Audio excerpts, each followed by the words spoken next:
The Clergyman's Daughter. "I wish," said Tuppence, roaming moodily round the office, "that we could befriend a clergyman's daughter." Why? asked Tommy. "You may have forgotten the fact, but I was once a clergyman's daughter myself. I remember what it was like. Hence this altruistic urge, this spirit of thoughtful consideration for others, this—" "You're getting ready to be Roger Sheringham, I see," said Tommy. "If you will allow me to make a criticism, you talk quite as much as he does, but not nearly so well." "On the contrary," said Tuppence, "there is a feminine subtlety about my conversation, a je ne sais quoi, that no gross male could ever attain. I have, moreover, powers unknown to my prototype. Do I mean prototype? Words are such uncertain things. They so often sound well, but mean the opposite of what one thinks they do." "Go on," said Tommy kindly. I was only pausing to take breath. "Touching these powers, it is my wish today to assist a clergyman's daughter. You'll see, Tommy, the first person to enlist the aid of Blunt's brilliant detectives will be a clergyman's daughter." "I bet you it isn't," said Tommy. "Done," said Tuppence. "Hist! To your typewriters. Oh, Israel, one comes." Mr. Blunt's office was humming with industry as Albert opened the door and announced, "Miss Monica Dean." A slender, brown-haired girl, rather shabbily dressed, entered and stood hesitating. Tommy came forward. "Good morning, Miss Dean. Won't you sit down and tell us what we can do for you? Oh, by the way, let me introduce my confidential secretary, Miss Sheringham." "I'm delighted to make your acquaintance, Miss Dean," said Tuppence. "Your father was in the church, I think?" "Yes, he was. But how did you know that?" "Oh, we have our methods," said Tuppence. "You mustn't mind me rattling on. Mr. Blunt likes to hear me talk. He always says it gives him ideas." The girl stared at her. She was a slender creature, not beautiful, but possessing a wistful prettiness. She had a quantity of soft mouse-coloured hair, and her eyes were dark blue and very lovely, though the dark shadows round them spoke of trouble and anxiety. "Will you tell me your story, Miss Dean?" said Tommy. The girl turned to him gratefully. "It's such a long, rambling story," said the girl. "My name is Monica Dean. My father was the rector of Little Hampsley in Suffolk. He died 3 years ago, and my mother and I were left very badly off. I went out as a governess, but my mother became a confirmed invalid, and I had to come home to look after her. We were desperately poor, but one day we received a lawyer's letter telling us that an aunt of my father's had died and had left everything to me. I'd often heard of this aunt, who had quarrelled with my father many years ago, and I knew that she was very well off, so it seemed that our troubles were at an end. But matters didn't turn out quite as well as we'd hoped. I inherited the house she had lived in, but after paying 1 or 2 small legacies, there was no money left. I suppose she must have lost it during the war, or perhaps she'd been living on her capital. Still, we did have the house, and almost at once we had a chance of selling it at quite an advantageous price. But foolishly, perhaps, I refused the offer. We were in tiny but expensive lodgings, and I thought it would be much nicer to live in the Red House, where my mother could have comfortable rooms and take in paying guests to cover our expenses. I adhered to this plan, notwithstanding a further tempting offer from the gentleman who wanted to buy.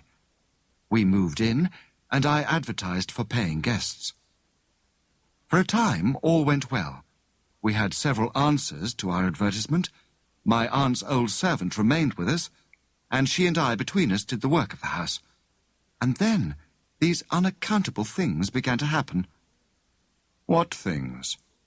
The queerest things. The whole place seemed bewitched. Pictures fell down, crockery flew across the room and broke. One morning we came down to find all the furniture moved round. At first we thought someone was playing a practical joke, but we had to give up that explanation. Sometimes, when we were all sitting down to dinner, a terrific crash would be heard overhead. We'd go up and find no one there, but a piece of furniture thrown violently to the ground. "A poltergeist?" cried Tuppence, much interested. "Yes, that's what Dr. O'Neill said, though I don't know what it means." "It's a sort of evil spirit that plays tricks," explained Tuppence, who in reality knew very little about the subject and was not even sure that she got the word poltergeist right. "Well, at any rate, the effect was disastrous. Our visitors were frightened to death and left as soon as possible. We got new ones, and they too left hurriedly. I was in despair, and to crown all, our own tiny income ceased suddenly. The company in which it was invested failed." "You poor dear," said Tuppence sympathetically. "What a time you've had. Did you want Mr. Blunt to investigate this haunting business?" "Not exactly. You see, 3 days ago, a gentleman called upon us. His name was Dr. O'Neill. He told us that he was a member of the Society for Psychical Research, and that he had heard about the curious manifestations that had taken place in our house, and was much interested. So much so that he was prepared to buy it from us and conduct a series of experiments there." "Well?" "Of course, at first I was overcome with joy. It seemed the way out of all our difficulties. But, yes, well, perhaps you think me fanciful. Perhaps I am. But, oh, I'm sure I haven't made a mistake. It was the same man." "The same man?" "The same man who wanted to buy it before. Oh, I'm sure I'm right." But why shouldn't it be?" said Tommy. "You don't understand. The two men were quite different. Different name and everything. The first man was quite young, a spruce, dark young man of 30-odd. Dr. O'Neill is about 50. He's a grey beard and wears glasses and stoops. But when he talked, I saw a gold tooth, one side of his mouth. It only shows when he laughs. The other man had a tooth in just the same position, and then I looked at his ears. I'd noticed the other man's ears because they were a peculiar shape, with hardly any lobe. Dr. O'Neill's were just the same. Both things couldn't be a coincidence, could they? I thought, and finally I wrote, and said I'd let him know in a week. I'd noticed Mr. Blunt's advertisement some time ago, as a matter of fact, in an old paper that lined one of the kitchen drawers. I cut it out, and I came up to town." "You were quite right," said Tuppence, nodding her head with vigour. "This needs looking into." "A very interesting case, Miss Dean," observed Tommy. "We shall be pleased to look into this for you. Miss Sheringham?" "Rather," said Tuppence, "and we'll get to the bottom of it, too."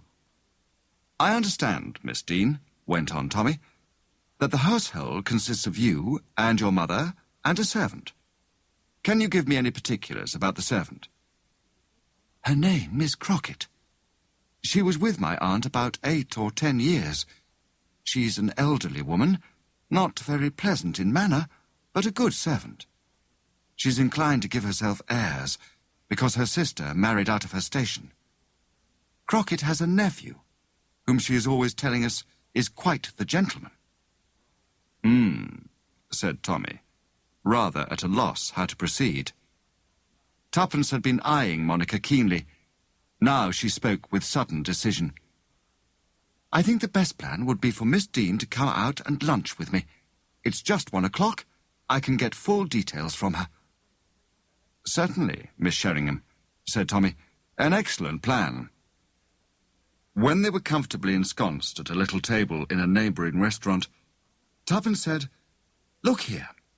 I want to know, is there any special reason why you want to find out about all this?" Monica blushed. "Well, you see—" "Out with it," said Tuppence encouragingly. "Well, there are 2 men who want to marry me." "The usual story, I suppose. One rich, one poor, and the poor one is the one you like. I don't know how you know all these things, murmured the girl. That's a sort of law of nature, explained Tuppence. It happens to everybody. It happened to me. You see, even if I sell the house, it won't bring us in enough to live on. Gerald is a dear, but he's desperately poor, though he's a very clever engineer, and if only had a little capital, his firm would take him into partnership. The other, Mr. Partridge, is a very good man, I'm sure, and well off, and if I married him, it would be an end to all our troubles. But... I know, said Tuppence sympathetically. It isn't the same thing at all. You can go on telling yourself how good and worthy he is, and adding up his qualities, as though they were an addition sum, and it is all a simply refrigerating effect. Monica nodded. Well, said Tuppence, I think it would be as well if we went down to the neighbourhood and studied matters upon the spot. What's the address? The Red House, Stourton in the Marsh. Tuppence wrote down the address in her notebook. I didn't ask you, Monica began, about terms, she ended, blushing a little. Our payments are strictly by results, said Tuppence gravely. If the secret of the Red House is a profitable one, as seems possible from the anxiety displayed to acquire the property, we should expect a small percentage. Otherwise, nothing. Thank you very much, said the girl gratefully. And now, said Tuppence, don't worry. Everything's going to be all right. Let's enjoy lunch and talk of interesting things.